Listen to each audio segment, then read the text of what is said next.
오늘도 에스겔서 24장에 기록된 이 말씀을 통해서 하나님께서 주시는 은혜를 우리가 함께 나누기를 원합니다. 여러분, 오늘 이 에스겔서 24장 말씀에는 드디어 예루살렘의 참수, 예루살렘의 심판과 멸망에 대해서 기록을 하고 있습니다. 역사적으로는 BC 586년 이 남쪽 유다의 마지막 왕이었던 시드기야 왕 제11년에 이 시드기야 왕이 바벨론 왕에게 포로가 되어 잡히면서 예루살렘 성벽은 다 무너지고 이 성전은 불타 없어지게 됩니다. 이 날은 하나님의 입장에서 보면 자기 아내와 같은 이스라엘 나라가 역사 가운데 사라지는 날입니다. 시내산에서 언약했던 이 언약이 파기되는 날입니다. 부부관계로 비유하자면 이 하나님의 사랑하는 아내와 같은 이스라엘이 죽는 날입니다.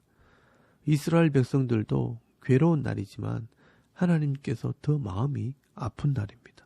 전능하신 하나님께서 자기와 언약한 백성이 마음대로 되지 않아 그들을 심판하신 날이기 때문에 이 하나님의 마음이 더 아픈 것입니다. 그래서 여러분 2절 말씀에 보시면 이 날의 날짜 곧 오늘의 이름을 기록해 두어라 라고 말씀을 합니다. 인자야, 너는 날짜 곧 오늘의 이름을 기록하라. 바벨론 왕이 오늘 예루살렘에 가까이 왔느니라 라고 말씀을 합니다. 하나님과 언약한 백성이 망하게 되는 이 날을 기록하라는 것입니다. 하나님과 언약한 백성도 불순종하면 망한다는 것을 알아야 하는 것입니다. 예루살렘 성은 시드기야 왕 제9년째 되는 10월 10일에 바벨론에게 포위가 되어서 3년 동안 고통을 당하다가 11년째 되는 5월 7일 예루살렘 성이 무너지고 이 성전은 불타게 됩니다. 여러분 열왕기하서 25장 말씀에 보시면 이런 자세한 날짜들이 기록이 되어 있습니다. 그래서 여러분 오늘 본문에는 하나님께서는 이 예루살렘이 망하는 날 에스겔에게 비유를 통해 이 날을 기억하라고 설명을 합니다. 여러분 3절 말씀에 보시면 너는 이 반역하는 족속에게 비유를 베풀어 이러기를 주 여호와께서 이같이 말씀하시기를 가마 하나를 걸라라고 말씀을 합니다. 그리고 이 가마 속에다가 양떼에서 양 한 마리를 골라 좋은 고깃덩이와 뼈를 가득 담아서 그 뼈를 쌈되 무르도록 삶으라라고 말씀을 합니다. 여러분 여기에 가마는 예루살렘 성을 의미하고요. 양은 남쪽 유다 사람들, 이 백성들을 의미합니다. 그런데 6절 말씀 이하에 보시면 이 가마가 녹이 쓴 가마라고 말씀을 합니다. 이 예루살렘 성이 피를 흘린 성같이 되었기 때문에 이 예루살렘 성을 녹슨 가마와 같다라고 말씀하는 겁니다. 그러니 거기에 있는 이 고기는 못 쓰는 고기가 되어버렸다는 것입니다. 그래서 여러분 10절 말씀에 보시면 그 가마에 있는 이 고기와 뼈를 졸여서 태워버리고 그 가마의 놋을 녹여서 녹을 벗겨지게 하라라고 말씀을 합니다.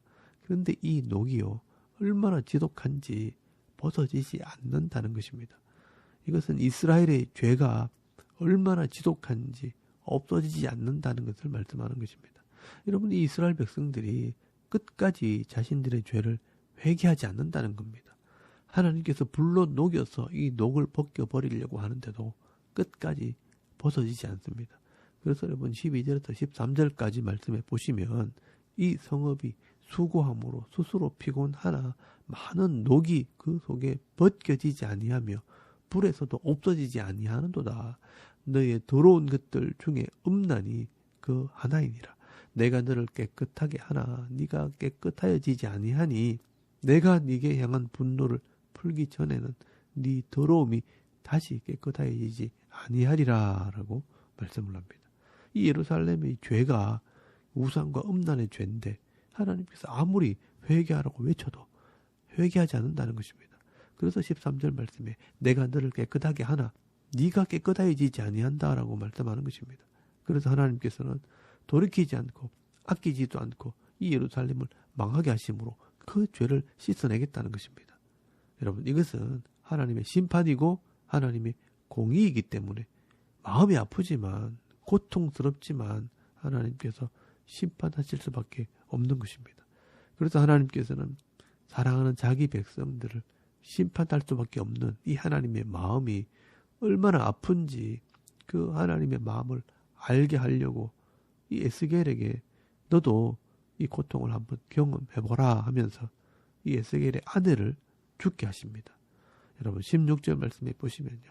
인자야 내가 네 눈에 기뻐하는 것을 한번 쳐서 빼앗으리니 너는 슬퍼하거나 울거나 눈물을 흘리거나 하지 말며 죽은 자들을 위하여 슬퍼하지 말고 조용히 탄식하며 수건으로 머리를 동이고 발에 신을 신고 입술을 가리지 말고 사람이 조상집에서 먹는 음식물을 먹지 말라 하신지라 라고 말씀을 합니다. 그리고 그날 저녁에 집에 갔더니요. 이 에스겔의 아내가 진짜 죽은 것입니다. 여러분 18절 말씀에 보시면요. 내가 아침에 백성에게 말하였더니 저녁에 내 아내가 죽었으므로 아침에 내가 받은 명령대로 행하매라고 말씀을 합니다. 이 에스겔은 하나님 말씀을 이 백성들에게 전한다고 하루 종일 다니다가 집에 돌아왔더니 정말 이 하나님 말씀대로 이 아내가 죽은 것입니다. 사랑하는 아내가 죽어있는 이 모습을 봤을 때 이 에스겔이 얼마나 마음이 아프고 허전했을까요? 이 에스겔의 사역이 보통 힘든 사역이 아닙니다. 하루 종일 백성들에게 말씀을 전해도 누구 하나 환영하지 않고 수고했다고 말 한마디 하지 않고 선지자가 왜 자꾸 나라가 망한다고 하느냐 하면서 따지고 원망하고 불평만 합니다. 그래도 집에 오면 이 사랑하는 아내가 위로해주고 격려할 때 힘이 났을 텐데 그 사랑하는 아내가 사명을 다하고 먼저 천국에 간 것입니다. 인간적으로는 너무 마음이 아프고 허전했지만 아마 이 에스겔은 하나님의 마음을 생각했을 것입니다. 여러분, 에스겔의 아내의 죽음은 결국 이 하나님의 아픈 마음을 표현하는 것입니다. 하나님의 마음이 너무 아프다는 것을 이 에스겔의 마음을 통해 보여주시는 것입니다. 자기 아내와 같은 이 예루살렘을 심판할 수밖에 없는 이 하나님의 마음이 너무 아픈 것입니다.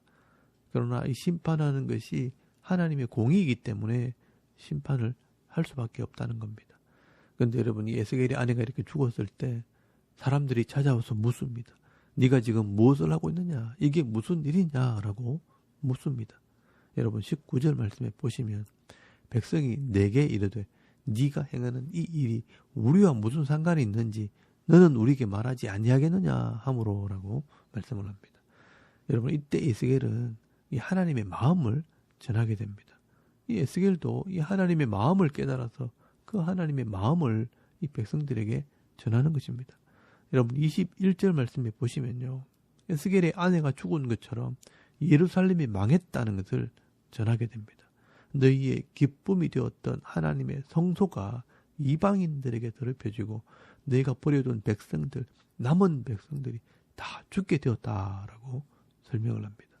여러분 21절 말씀에 보시면 너희는 이스라엘 족속에게 이르기를 주 여호와의 말씀에 내 성소는 너희 세력의 영광이요 너희 눈의 기쁨이요 너희 마음의 아낌이 되거니와 내가 더럽힐 것이며 너희의 버려둔 자녀를 칼에 엎드러지게 할지라라고 말씀을 합니다. 내 성소가 더럽혀졌기 때문에 이 성소가 불타고 내 백성은 칼에 죽게 되는데 에스겔의 아내가 죽는 것이 이것의 표징이 될 것이라 증거가 된다라고 말씀을 합니다. 그래서 여러분 26절 말씀에 보시면 진짜 예루살렘이 망하고 난 뒤에 거기서 도망 나온 사람들이요. 이 예루살렘이 망한 것을 알려줄 때 이 하나님 말씀이 맞았구나. 이 하나님 말씀대로 진짜 예루살렘이 망했구나 하는 것을 알게 된다는 것입니다. 여러분 에스겔이 사랑하는 아내를 잃어버린 것은 결국 하나님의 입장에서 볼 땐 내가 제일 사랑하는 아내와 같은 이 내 백성 이스라엘을 잃어버렸다는 것입니다. 그러나 이것은 하나님의 입장에서는 마음이 아프지만 더럽혀진 성소를 없애고 다시 새롭게 하고 회복시키기 위해서 이 예루살렘을 심판하는 것입니다. 그래서 하나님께서 이 바벨론에서의 이 70년의 포로 생활 동안 이 이스라엘 백성들을 회개하게 하심으로 하나님의 백성으로 회복시키기를 원하시는 것입니다. 그리고 내일부터 보시겠지만 이 에스겔서 25장에서 35장까지 말씀에는 이 이스라엘을 더럽히고 악하게 만들었던 주위에 있는 이런 이방 나라들도 같이 망하게 하시고요. 그리고 에스겔서 36장 말씀부터는 이 죽은 이스라엘을 다시 살리시고 회복시키시는 이 비전을 보여주시는 것을 보게 됩니다. 그래서 여러분 에스겔서 37장 말씀에 그 유명한 마른 뼈가 살아나는 환상을 보여주시는 것입니다. 여러분 하나님께서는요, 이 죄인된 이스라엘을 불러서 언약하시고 이 죄인들에게 거룩한 삶을 살아갈 방법을 주셨습니다. 구약에서는 성소를 통해 죄를 고백하고 회개함으로 하나님 백성으로 회복되는 방법을 가르쳐 주셨습니다. 그런데 이 이스라엘 백성들이 그 성소를 자기 욕심을 채우는 우상의 처소로 바꿔버린 것입니다. 그래서 하나님께서 그 성소를 무너뜨리고 우리의 창조주가 되시고 우리의 생명의 주가 되시는 이 하나님을 믿고 예배하고 의지하는 것이 신앙의 본질이라는 것을 다시 가르치시는 것입니다.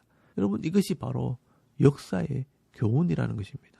그렇다면 오늘 우리가 예수님을 통해 이 교회 공동체를 이루고 다시 거룩한 백성이 되었다면 이 교회도 이 세상의 욕망을 이루는 장소가 되어서는 안 되는 것입니다. 성도에게 이 교회가 회복의 장소, 은혜의 장소, 배움의 장소가 되어야 하는 것입니다. 그래서 이 세상에서 잘 되고 세상에서 권력을 얻기 위해 예배하고 교회에 모이면 안 되는 것입니다. 그리고 이 교회는 이 세상의 가치관이나 세상의 방법으로 운영해서도 안 되는 것입니다. 도리어 이 교회는 세상에서 구별된 성도들이 하나님의 말씀으로 언약한 사람들이기 때문에 이 하나님 말씀대로 하나님만을 예배하고 하나님께서 주신 은혜와 은사를 따라 서로를 사랑하고 섬기며 남을 나보다 낫게 여기고 다른 사람의 종이 되어야 하는 것입니다. 그래서 말씀대로 하기 위해 겸손히 말씀을 배우고 배운 만큼 성실하게 행하도록 노력해야 하는 것입니다. 여러분 교회는요, 에클레시아, 세상에서 구별된 사람들의 모임입니다. 그래서 세상과 다른 가치관을 가지고 세상에서 구별된 삶을 살아야 하는 것입니다.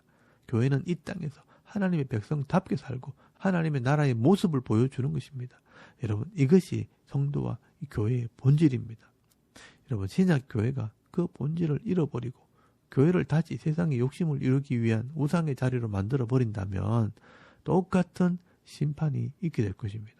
여러분 하나님께서 이 에스겔의 아내의 죽음을 통해 하나님께서 사랑하시는 성전도 더럽혀지면 심판하시는 하나님이시라는 것을 기억할 때 오늘 우리가 이 하나님의 교회를 어떻게 섬기고 지켜가야 할지 깨닫는 은혜가 있기를 바랍니다.